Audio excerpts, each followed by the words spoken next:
Welcome dear creatives. In this video I'll be showing you how to make this beautiful transparent crinoline headband that's showing on your screen right now. So you'll be needing the following materials. You need your Alice band, you need your big size crinoline, okay? Feel free to use the plain one. If you have the designed one like this, it's good. You need some appliques, okay? You need your measuring tape, you need your hot glue gun. I eventually did not use my hot glue gun, and if you watch this video till the end, you'll find out why. You need your B6000 glue, your scissors, you need some bias, and that's basically what you'll be needing. And of course, you need your needle and your thread. In this case, I used the transparent, this fishing line. This is 0.50. Okay, so now I'm going to use it to just tie both ends of my crinoline. Okay, if you have been watching my videos, you would know that I always mention that crinoline frills. So I'm tying this to prevent it from fraying. Now, I won't be applying glue to the tips because of a particular reason. If you watch this video to the end and you discover the reason, let me know in the comment section. So keep watching and learning. Remember to practicalize.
Kindly note that I'm using a measurement of 13.5 for my wide crinoline, my big size crinoline.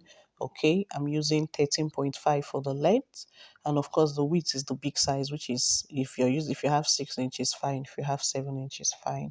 Okay, now for my Alice band, when I measured it, I got 14.5. So you can either use the same 14.5 measurement for your crinoline, your big size crinoline, or you reduce it by 1 inch or half inch, or in this case I'm using 13.5 inches while my Alice band is 14.5 inches. Okay, because I don't want the crinoline to shoot out of my Alice band. So right now what I'm doing is just to stitch through at the center. As I'm stitching, I'm ensuring that I'm adjusting my Alice band and making sure that it is at the center of my crinoline. Okay, if you know that at the end of the day you might not get it at the center, then you can just use let's say a pin to hold it down carefully before you start stitching through the crinoline. Okay, so if this is your first time of coming across my channel, thank you so much for stopping by. Do well to subscribe and turn on the notification button so that you will not miss out on my weekly DIYs that I drop every Wednesday by 3 p.m. And if you are a returning subscriber, thank you so much for coming back. Thank you so, so much. Okay. Right now, I'm going to keep stitching until I get to the other end of my Alice band. Okay. So keep watching and learning. Remember to practicalize. If you have any question, please put it in the comment section and I'll do my best to answer you. If you would like to be part of any of Vifoma Minds trainings, also let me know in the comment section, or you can send me a WhatsApp message through the number that is showing on your screen right now. Vifoma Minds has feather making training, has the 2 weeks intensive training. If you're a beginner, you should go for the 2 weeks intensive training. Okay, we'll start from very, very, very easy fascinators, and then of course you would learn about what a fascinator is, what millinery is, the types and all of that. Okay. So but if you are not a beginner, you can go for the feather training, or you can go for some exclusive designs trainings. Okay. Now, what I'm trying to do is to ensure that I secure the end of this my Alice band, okay? Like I properly secure my crinoline on the Alice band at the end.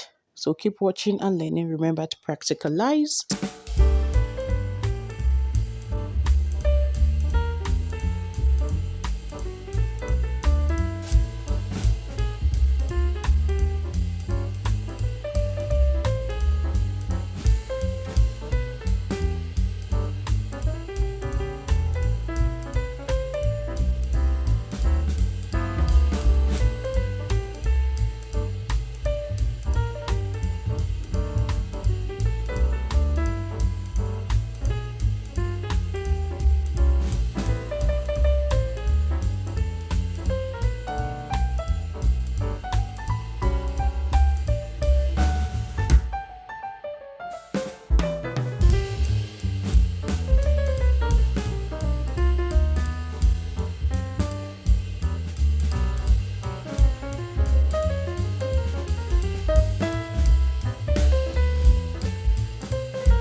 So feel free to wrap the ends of your Alice band with any trimmings of your choice. Just ensure that it matches. I repeated the same thing at the other end of my Alice band, and this is what I have. So the next thing I'm going to do is to start attaching my applique. Feel free to use any applique of your choice. You can even use beads if you want.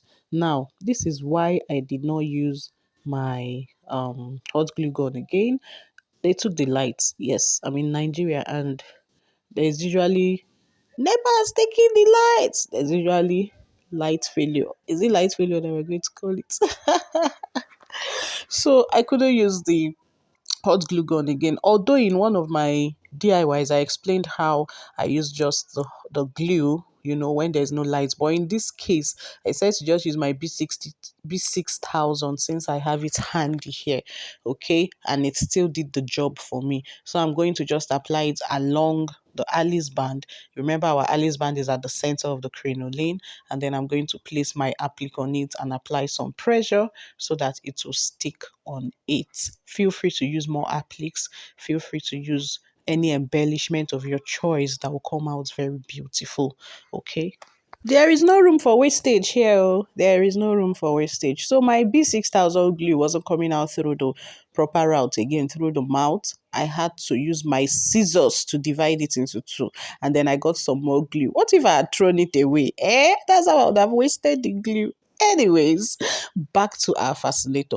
At this point, I'm just trying to ensure that the applique is properly attached on my crinoline. Okay, yes, that's why I'm applying this pressure on it before I'll go ahead to attach the second applique on my crinoline headband. Okay.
When you try this out, please send it to me via the WhatsApp number that is showing on your screen. See how beautiful it came out.